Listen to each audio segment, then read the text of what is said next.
Buenas noches. Vamos, ahora sí. Buenas noches.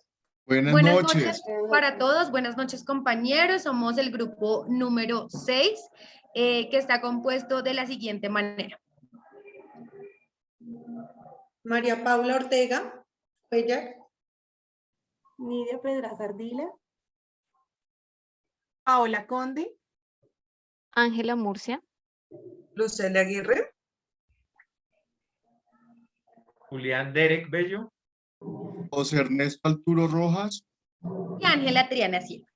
El día de hoy vamos a tener un conversatorio de 3 temas particulares. Vamos a arrancar con una sentencia, que es la sentencia de número SL 1357 del 2018. Esta sentencia, entonces, va a ser explicada en un breve resumen por nuestros compañeros Julián Derek y José Alduro. Bueno, buenas noches. Muchas gracias, Ángel. Esta sentencia es una sentencia de casación en la que la demandante fue una persona que se llama Josepa Pisano de Paderi.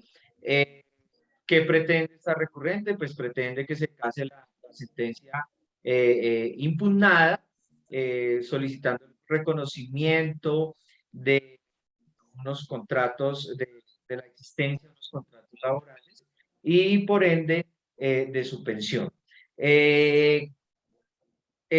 La persona demandante demanda a Industrias La Ramada, Inversiones Tomás y Bulas Carolina, acusando que esta sentencia transgredió indirectamente varios artículos de la Constitución Política, entre ellos el 38, 39 y 58, y también dice que incurrió en errores de hecho, 2 errores de hecho, en que no dio por demostrado estando la existencia de una relación laboral con esta empresa, y también señaló que no, por no estar no dar por demostrado y estándolo, que no se aplicó el artículo 210 del Código Procesal Civil y dio por cierto hechos susceptibles de confesión frente a la demandada Industrias La Ramada. Y pues señala que dichos errores obedecieron a una indebida apreciación en la prueba de confesión. Entonces, Muchas a gracias, continuación, pues hablaremos del problema jurídico de esta sentencia. El problema jurídico se centra precisamente en determinar si en efecto el juez de primera instancia estuvo bien o mal o incurrió en algún tipo de yerro al tener como ciertos los hechos de la demanda por parte del representante legal de la empresa demandada, esto en atención a lo que denominamos la declaratoria ficta o presunta. Entonces, de acuerdo con lo que nos parece más importante y es cómo opera la confesión ficta o presunta. Y es una figura que es usada en el derecho procesal, en este caso laboral, en el que por la inasistencia en la etapa en la que se hace la práctica del interrogatorio de parte, se tiene como una especie de sanción o multa, que esto lo denominamos un indicio en contra de la parte demandada, en este caso, por su inasistencia a esta diligencia. Entonces, algo que ocurre muy similar cuando no se contesta una demanda, y es que los hechos se tienen por ciertos, que esto significa en términos utilizados en la jerga jurídica como un indicio en contra. Entonces, así empezamos a explicar de cómo opera la confesión ficticia. En lo que tiene que ver con este caso de la sentencia 1357 de 2018, es que el juez de primera instancia tuvo por cierto los hechos, es decir, declaró probada la confesión ficta o presunta, porque en efecto no hizo parte el representante legal de la parte de la empresa demandada.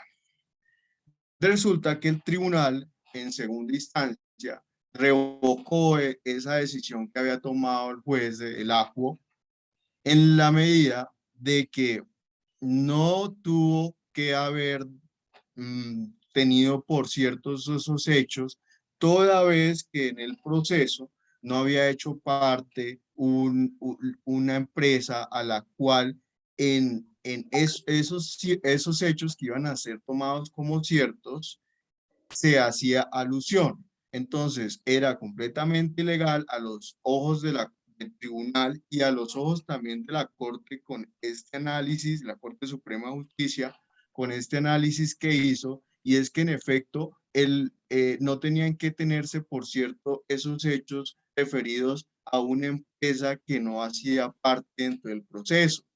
Entonces, en ese sentido, fue que no se casó la sentencia de acuerdo al recurso extraordinario de casación que presentó la parte demandante, que fue vencida en juicio y que definitivamente le negaron las pretensiones de la demanda, porque en efecto hubo una confusión, hubo una indebida integración del litisconsorcio al no integrar una empresa que era importante en el juicio.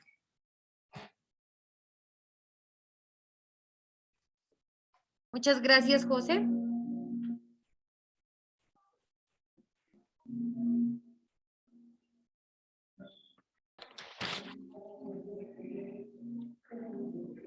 Ahora bien, la Corte ha precisado sobre la confesión ficta prevista en el artículo 77 del Código Procesal del Trabajo y la Seguridad Social, que no necesariamente la consecuencia adversa que ha de sufrir la parte incumplida de la audiencia de conciliación, esto es sufrir los efectos de la confesión ficta, ha de determinar la convicción del juzgador sobre los hechos objeto del litigio, puesto que es bien sabido que el juzgador de instancia, de acuerdo con el artículo 61 del Código Procesal del Trabajo, puede formar libremente su convencimiento de la verdad real, inspirándose en los principios científicos que informan la crítica de la prueba y atendiendo a las circunstancias relevantes del pleito y la conducta procesal de las partes, entendiéndose así la confesión ficta prevista en el artículo 77 del Código Procesal del Trabajo como una presunción legal que admite prueba en contrario. Por tanto, si en el sublite el adquent tomó la decisión fundada en otras pruebas como la testimonial, los interrogatorios de parte y los documentales, sin hacer alusión expresa a la confesión ficta en comento, bien se puede entender que le dio más peso a aquellas pruebas para efectos de establecer las premisas fácticas, lo cual perfectamente legitimó en arreglo el precitado artículo 61 del Código Procesal del Trabajo. Oye, Angelita, a mí ahí me gustaría mencionar, frente a lo de la confesión ficta, la sentencia C622 de 1998 de la Corte Constitucional. Ahí el dicho tribunal señaló que la confesión ficta o presunta es una presunción legal que admite una prueba en contrario y que no contraría el derecho a la defensa de los individuos cuando es analizada por el juez conforme a las reglas sanas de la crítica. Si bien esa declaración de exequibilidad se hizo sobre el entonces vigente artículo 210 del Código de Procedimiento Civil, con la modificación introducida en el artículo 22 de la Ley 794 del 2003, dicha disposición no sufrió cambios fundamentales en relación con las consecuencias de la confesión ficta o presunta. Hola, y pues adicionalmente la sala estuvo estudiando si se encontró algún yerro por parte del juez de segunda instancia y se encontró que efectivamente no había ningún yerro, teniendo en cuenta que la jurisprudencia de manera pacífica y reiterada ya ha establecido que la prueba de confesión ficta configurada debidamente conforme con los requisitos legales establecidos puede ser desvirtuada a partir de la valoración de otros medios de convicción. Eso lo establece en algunas sentencias, como por ejemplo la SL 28398 del 6 de marzo del 2007, la SL 39357 del 13 de febrero del 2013, ¿sí? También en la SL 9156 del 2015 y en otras varias en las cuales ha establecido eso. Adicionalmente, ha manifestado que no opera a terceros no vinculados en el proceso. Eso lo establece en la SL 4679 del 2017. Y pues precisamente en la sentencia SL 3865 del 2007 indicó pues a la luz del artículo 201, toda confesión puede ser informada a partir de la valoración de otras pruebas, ¿sí? Que el juez del trabajo está protegido por el principio de la libertad probatoria y no está sometido a una tarifa legal de pruebas, de manera que puede otorgarse mayor valor a unas en perjuicio de otras, ¿sí? Y en esa medida, la prueba de confesión ficta no impide de manera definitiva llegar a otras conclusiones fácticas. También es importante que hablemos del principio de libertad probatoria, que este es un principio que indica que puede usarse en cualquier medio que lo exprese la ley o que resulte impertinente. Esta convierte una investigación criminal en eminentemente creativa y es aplicado por un juez o abogado. Este principio tiene unos subprincipios que son que los hechos que se presenten pueden justificarse directa o indirectamente. Al juzgador permite ver si es suficiente o no las pruebas que se presentan. Da la posibilidad de probar hechos por cualquiera que sea su medio ilícito. También es imposible que el juzgador obtenga pruebas por medios de violaciones o derechos fundamentales de la persona involucrada y otorga una amplia valoración de los elementos que se incorporen con las pruebas. Bueno, yo creo que algo que nos estamos preguntando todos es de cierta manera por qué no hay como, o no se ha logrado demostrar, o no se logró demostrar la existencia de un contrato realidad entre Giovanni e Industrias La Ramada. Básicamente, lo que ocurre en este caso es que se está trayendo en el proceso a dos compañías que son distintas, es decir, no se logra concluir finalmente quién es la empresa con la que se tiene que demostrar la existencia de dicho contrato, ¿sí? Entonces, digamos que no queda muy claro, ¿sí? No se entiende cuál es en realidad esa presunción, se desvirtúan de cierta manera como las pruebas que se traen al no tener claridad de finalmente cuáles de las dos empresas son, de las dos empresas la que realmente tiene o tuvo este contrato. ¿Sí? Pareciese, o lo que me pude yo también entender, es como que se presume de una sustitución patronal que finalmente tampoco queda demostrada ni se entiende en esta situación. Efectivamente, la decisión de la Corte Suprema de Casación, a falta de estas pruebas que no hizo llegar la persona y en la confusión de la empresa, ¿cierto? La Sala de Casación decide no casar la sentencia proferida de la Sala Laboral del Tribunal, pues por el proceso ordinario, teniendo en cuenta la falta de pruebas, pues que ya hemos explicado.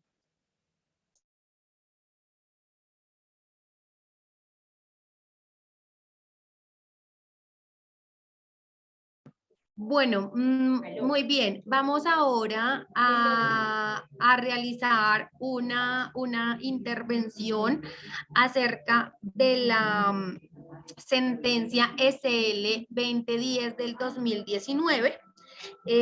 Un caso bien interesante que es importante que podamos revisar como grupo. Entonces le vamos a dar la palabra a Paola, a Luceli, para que de pronto hagamos un breve resumen de los hechos.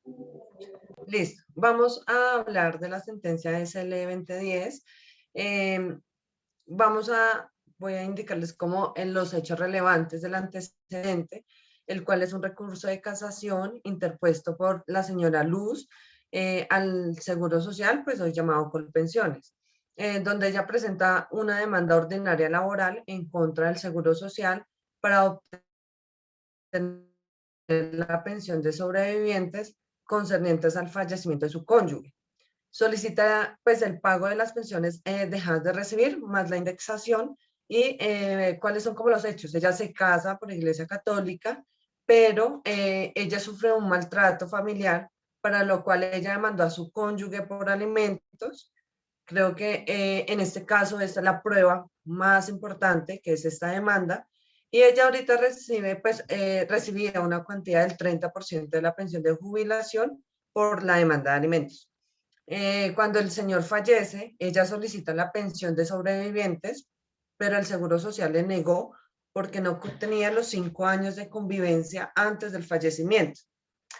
La defensa de la señora Luz es que ella no está en convivencia, no porque ella lo haya decidido, sino a causa de los mismos hechos que el cónyuge hizo contra ella, que es el maltrato. El IS negó rotundamente el pago de la prestación, ya que los hechos relatados no constaban en una situación y no cumplía con los requisitos que se tienen para una pensión de sobrevivencia. En primera instancia, el juzgado laboral condenó al Seguro Social a reconocer y pagar la pensión, pero en segunda instancia se revocó la decisión emitida del primer fallo y absolvió todas las pretensiones que la señora tenía contra el Seguro Social.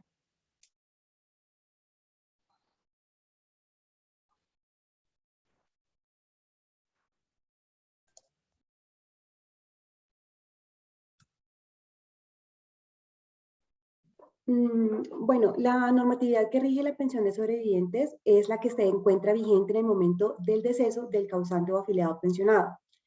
Es preciso destacar en este caso que el señor Fabio de Jesús Montoña Chaverra falleció el 7 de septiembre del 2004 y por ello la norma llamada a regular el reconocimiento de la pensión de sobrevivientes es el artículo 47 de la Ley 100 de 1993.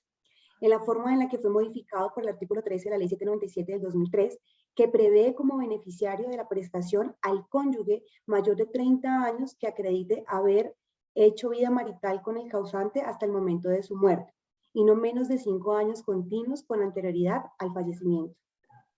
Yo quisiera mencionar un poco lo que menciona la Corte frente a los requisitos de la convivencia para conceder la pensión. La Corte nos pone en esta sentencia el artículo 13 de la Ley 797 del 2003, que le dio una especial relevancia al concepto de la unión conyugal y que en este sentido privilegió el derecho del cónyuge a recibir la pensión de sobreviviente, aun cuando estuviera separado de hecho del causante durante sus últimos años de vida, incluso sin mediar un compañero o una compañera permanente que le dispute el derecho, siempre y cuando se acredite una convivencia real y efectiva durante el lapso legal de los 5 años. Pero no necesariamente, eso menciona la Corte, que no necesariamente tiene que ser anteriores al deceso, sino en cualquier momento.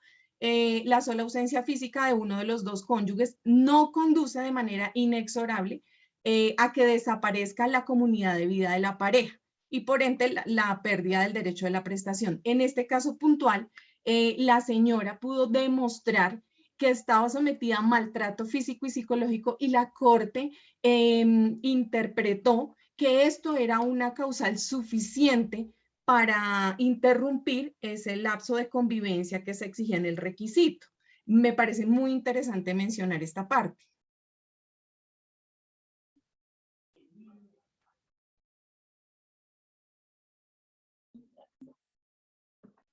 Y en lo que tiene que ver con el principio de consonancia y congruencia, la Corte hace un análisis muy de fondo y lo que hace es, de alguna manera, hacer un llamado de atención tanto al ACUO como al ACUEN, en que ellos solamente se centraron la atención en determinar los requisitos que tenía, en este caso, la cónyuge supérstite para ser merecedora de la pensión de sobreviviente, pero no habían tenido en cuenta lo que correspondía al infortunado suceso que tuvo que vivir esta cónyuge supérstite a través de los maltratos crueles que sufrió por parte del causante. Entonces,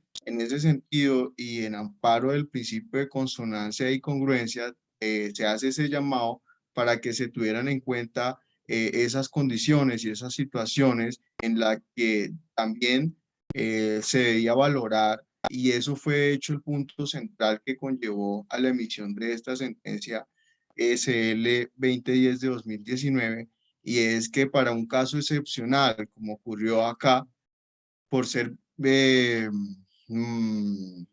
maltratada físicamente, moralmente, también emocionalmente, la persona, se le podía acreditar la convivencia anteriores a esa época en la que fue víctima para poder probar los 5 años con el causante. Yo quiero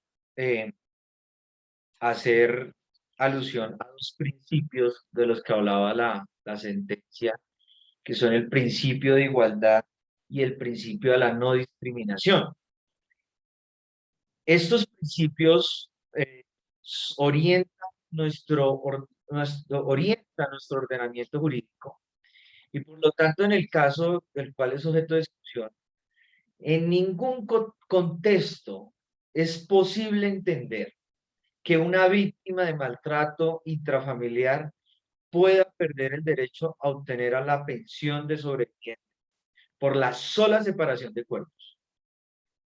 Pues esto es, en mi concepto y también en el concepto de la Corte, esto hace que haya una revictimación, que esta persona que fue víctima de violencia intrafamiliar vuelva a ser revictimizada.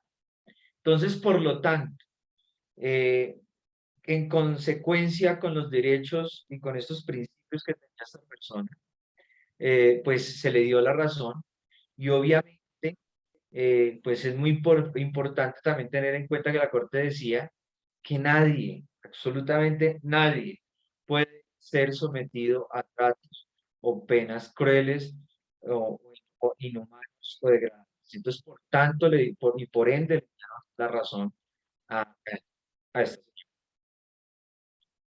Compañero Julián, y en razón a eso fue que, para darle una conclusión a esta sentencia, la Corte Suprema de Justicia, Sala de Casación Laboral, dejó en firme la decisión de primera instancia que fue proferida por el Juzgado Cuarto Laboral del Circuito de Medellín, donde condenó a Liz a reconocer y a pagar a favor de la accionante la pensión de sobrevivientes, ¿sí?, junto con las mesadas adicionales, los incrementos legales debidamente indexados, teniendo en cuenta que, como todos lo hemos mencionado, no se puede someter a una persona a que siga conviviendo con otra que la está maltratando, y adicionalmente, en razón a eso, le esté, digamos, diciendo la justicia colombiana, le diga no le podemos dar la pensión de sobrevivientes. Por eso, y precisamente en esta sentencia, el juzgado, la Corte Suprema de Justicia le dijo no, vamos a tomar que ella convivió tiempo atrás con él, y simplemente esta separación se dio fue porque ella no podía seguir siendo maltratada. Ya no podía seguir conviviendo con una persona que le hacía daño. Entonces, en razón a todo esto, la Corte, de cierta manera, está dando como una excepción en aquellos casos donde se encuentre probado que hubo un daño y que se ocasionó, o sea, a raíz de esa unión se ocasionó ese daño, que es necesario que la persona se separe, pero que pueda continuar con sus derechos, como cónyuge, como si estuviera viviendo con él. Muchas gracias, María Paula. Bueno, vamos entonces ahora a traer a colación nuestra última sentencia para el análisis, que es la sentencia SL 1388 del 2021. Básicamente acá las dos partes del conflicto es la demandante Karen Sofía Chavarro y el demandado es la sociedad administradora de pensiones Porvenir.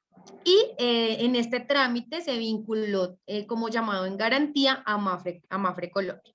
El problema jurídico que teníamos acá básicamente era establecer si el tribunal incurrió en un yerro jurídico en la interpretación del artículo 13 de la ley 797 del 2003 a efectos de negar el reconocimiento de la pensión de sobrevivientes, que eran las pretensiones que tenía la señora Karen Sofía. En el alcance de la impugnación, pues se pretende que se case totalmente la sentencia, ¿sí? En cuanto a se le negó el reconocimiento de la pensión de sobrevivientes a la actora. En la sala de casación se formulan básicamente dos cargos para revisar entonces esa interpretación que se le está dando al artículo 12 y 13 de la ley 797 del 2003. Perfecto. Yo creo que acá es muy importante hablar un poco sobre la seguridad social. La Corte inicia su análisis defendiendo la seguridad social, ya sabemos, como un servicio público obligatorio, y que ellos tienen unos principios. La seguridad social tiene que ser eficaz, universal y de solidaridad. Entonces ya parte el sistema de seguridad social de pensión instituido con la finalidad específica de amparar las contingencias derivadas de la vejez, invalidez y la muerte.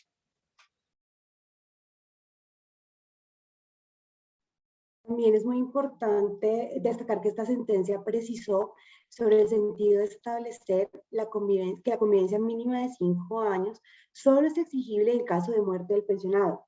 Se indicó que se considera oportuno reevaluar la referida posición jurisprudencial para sentar una nueva doctrina frente a la correcta interpretación de lo dispuesto en el literal A del artículo 13 de la ley 797 del 2003, que se armonice con los fines del sistema integral de la seguridad social en general y de la pensión del sobreviviente en particular, así como con las razones que llevaron a establecer ese requisito mínimo de convivencia previsto en el artículo. Gracias, Nidia, pero bueno, y entonces frente a este tema uno se preguntaría cómo, y bueno, ¿por qué? O más bien, ¿cuál ha sido la intención del legislador al establecer una diferenciación entre estos dos requisitos sobre la pensión de sobrevivientes por muerte de un afiliado y la de un pensionado? ¿No se aplicarían los mismos requisitos? Y bueno, y es que básicamente la intención del legislador desde la expedición de la ley 100 del 93, al hacer una diferenciación entre estos beneficiarios de la pensión de sobrevivientes y la sustitución pensional, que es la entendida por la muerte de un pensionado, ha sido esencialmente para que este último caso evitar conductas fraudulentas, o sea, convivencias de última hora con quien está a punto de fallecer y así acceder a la pensión de sobrevivientes por la muerte de quien venía disfrutando de una pensión, lo que considero yo como algo de aprovechamiento de la situación de la muerte del difunto, que podemos comparar con un tema que no es ajeno a la actualidad y es el tema de los llamados sugar daddy, ¿no? Desde mi opinión personal. Bueno, Ángela, mira,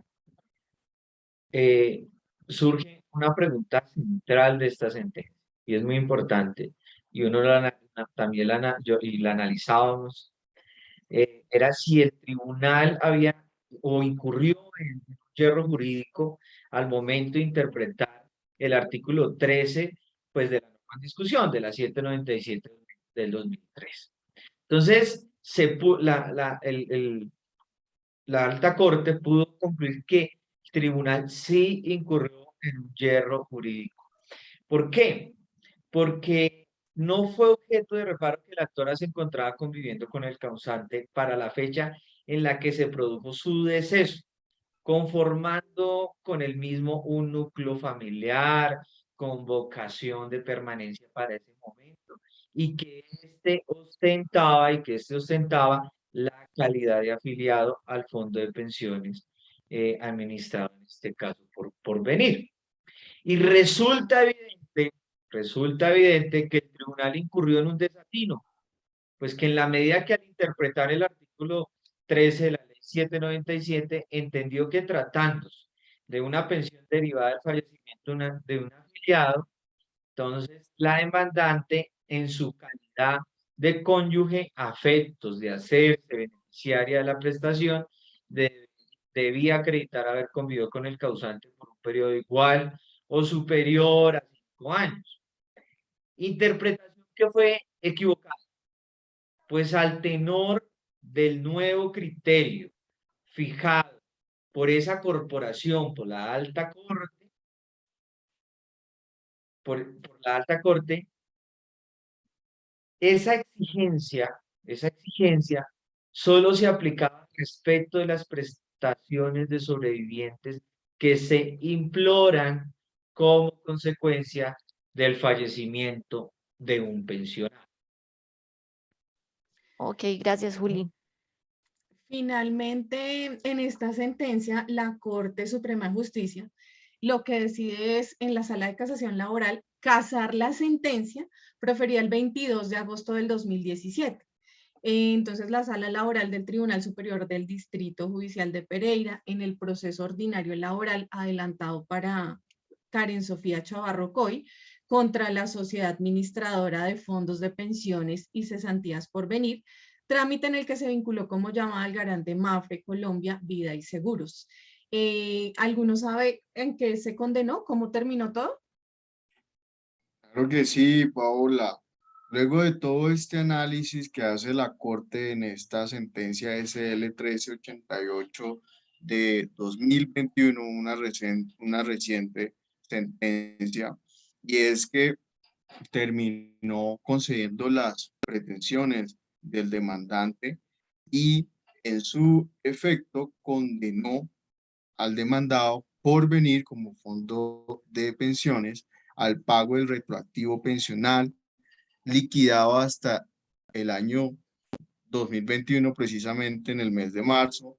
Esto también vino con la indexación de los valores, de acuerdo a la mesada pensional también del año 2021, y adicionalmente ordenó que se siguiera cancelando todos los incrementos anuales que corresponden por ley a favor de la demandante en un 100% por su calidad de cónyuge supérstite hasta el año 2033, toda vez que hasta esta época se tiene el pronóstico, la proyección del ahorro que tenía que hizo el causante en vida y del cual tenía derecho. Y obviamente porque se cumplen los 20 años por los cuales se terminó ordenando el reconocimiento pensional. Adicionalmente, también se condenó a Mapfre, la compañía de seguros denominada Colombia Vida Seguros, a reconocer y pagar a Porvenir, en este caso, la suma adicional que se reconoció por concepto de retroactivo pensional liquidado. Esto a favor de la demandante, Karen Sofía Chavarro, y finalmente también se condenó en costas a las entidades demandadas. Bueno, compañeros, para finalizar, cabe resaltar que la Corte, al inicio del estudio, bueno, la Corte dijo, ya se encuentra probado y no es objeto de discusión en temas probatorios, el causante afiliado al fondo de pensiones, que el causante estuvo afiliado al fondo de pensiones Porvenir. La demandante efectivamente fue cónyuge del señor causante. El asegurado sí falleció el 15 de del 2013, dejando ya causado el derecho a la pensión de sobrevivientes según los aportes que realizó hasta la fecha de su muerte. y que la demandante convivía con el causante para la fecha en que se produjo la muerte del afiliado, pero que no fue, ese término o esa convivencia fue inferior a los 5 años. La Corte inició su estudio estableciendo que esos 4 aspectos ya se encontraban probados y que no eran materia de discusión en esta instancia. Pero ya en una segunda parte, la Corte dice, verificada toda la información, verificada la sentencia SL 1730 del 2020, que la señala desde el principio de las consideraciones, efectivamente, la cónyuge del causante no convivió con él los 5 años, pero este requisito no se le podía exigir a ella, teniendo en cuenta que en la sentencia anteriormente mencionada establece que ese requisito solo se exige a los pensionados más no a los afiliados, y el señor causante era un afiliado en el momento de la muerte, muy diferente a la sentencia que acabamos de estudiar con anterioridad, compañeros, donde, bueno, sí le tenían que exigir los 5 años, pero son situaciones totalmente diferentes. La Corte, el juez de primera instancia y segunda instancia lo tomó como si fueran iguales. Le estaban exigiendo los mismos requisitos, siendo que este era un afiliado nada más.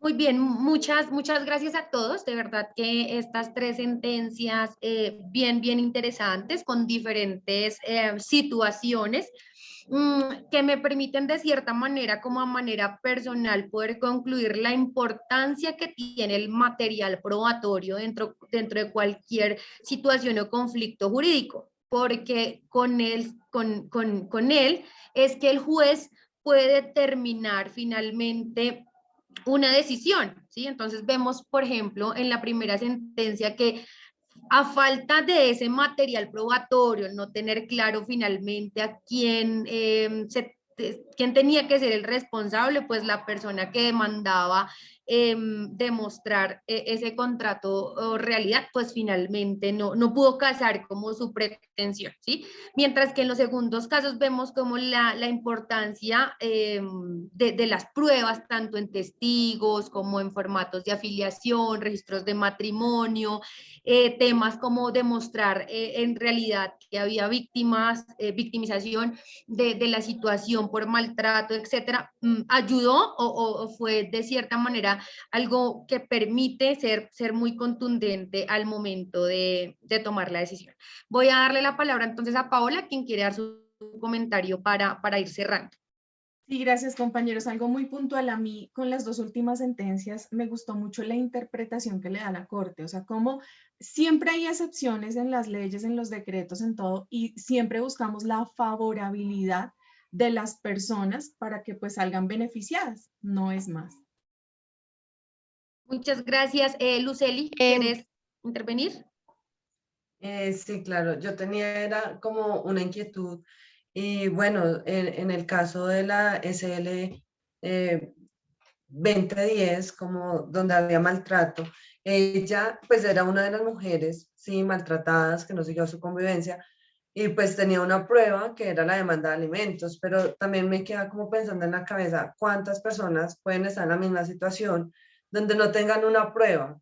Y no sé si todos los casos siempre van a llegar a la misma solución de darles una pensión, ¿sí? Que les correspondía quizás, pero no tienen una prueba de dicho maltrato. Entonces creo que ese es un tema como a debatir, en que en este caso, pues menos mal, la señora tenía su prueba y tenía su demanda de alimentos. Entonces creo que es muy importante, qué pasará con todos los casos que están así o simplemente la gente, como no tiene pruebas, perdió su pensión de sobrevivientes. Muchas gracias. Creo que Angelita quería hablar. Sí, gracias, Ángela. Bueno, pues realmente a mí también me parecieron muy interesantes las sentencias analizadas, pero voy también de acuerdo a lo que mencionaba Paola, y es que me sentí muy identificada con la SL 1388, porque pues tuve un caso muy cercano, entonces para mí fue muy satisfactorio conocer un poco más sobre este tema. Muchas gracias, compañera. Qué pena, Angelita, con respecto al comentario que acaba de hacer la compañera Luceli, que establece, pues, es materia de debate, sí, es triste, digamos, en mi opinión, es muy triste ver casos que ella comenta, no tuvieron prueba para poder acceder a la pensión de sobrevivientes y apelar toda la situación y, bueno, llegar hasta la corte para que se le acceda.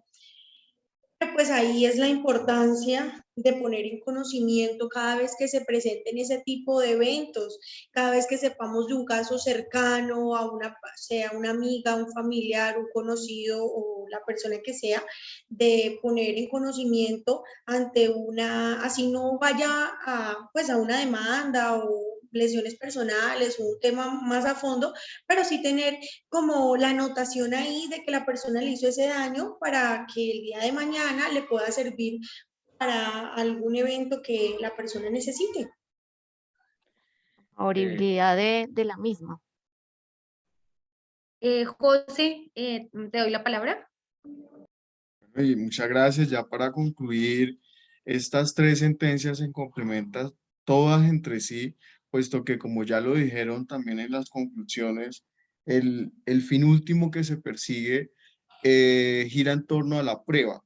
Entonces, si nos damos cuenta, en las tres sentencias, siempre para adquirir el derecho, para acceder a él, sea el derecho que se solicite, se necesita tener una seguridad en la práctica de la prueba, cómo se va a realizar, de qué forma y cómo se solicita también. Entonces, para el caso, por ejemplo, de la primera sentencia, y esto tiene muchos efectos también en todas las demás sentencias, y es que la declaración ficta o presunta tiene los efectos en el sentido de que si el representante legal no asiste, pues se tienen en cuenta los hechos de la demanda como ciertos. Y también en el caso de las demás sentencias en el que se hace un control respecto a lo que es el reconocimiento del derecho pensional, se tienen en cuenta unas variables como, por ejemplo, ser víctima de violencia intrafamiliar, en este caso, en el caso de, por ejemplo, demostrar que el causante había incurrido en una inasistencia alimentaria, y así sucesivamente todo se concreta es en probar de alguna manera para que se adquiera el derecho.